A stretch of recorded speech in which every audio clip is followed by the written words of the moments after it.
భయంకరుడైన రావణుడి మాటలు విని సీత భయంతో దుఃఖించింది. రావణుడితో నేరుగా మాట్లాడటం ఇష్టం లేని సీతమ్మ మధ్యలో ఒక గడ్డి పరకను అడ్డుగా పెట్టి మాట్లాడింది. ఇన్ని పాపాలు చేసిన వాడు బాగుపడిన చరిత్ర లేదని, పరాయి స్త్రీని కోరడం తప్పని సీతమ్మ రావణుడికి హితబోధ చేసింది. ముఖ్యంగా తనలాంటి పతివ్రతను బాధపెడితే నాశనం తప్పదని చెప్పింది. నీ భార్యలను ఇంకెవరైనా అపహరిస్తే నీకెలా ఉంటుందని నిలదీసింది. నిగ్రహం లేని నీచబుద్ధి కలిగిన వాడివని సీతమ్మ రావణుణ్ణి నిందించింది.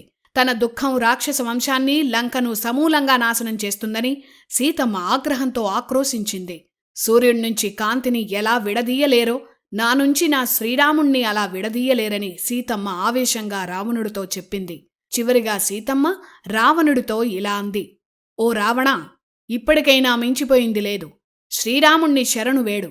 శరణు వేడినవాడు శత్రువైనా సరే నా భర్త కరుణిస్తాడు అని సీతమ్మ రావణుడికి చెప్పింది. ఒకవేళ నా మాట వినకపోతే ఇంద్రుడి వజ్రాయుధం నుంచి నువ్వు తప్పించుకోవచ్చు. యముడి మృత్యుపాశం కూడా నిన్నేమీ చేయలేకపోవచ్చు.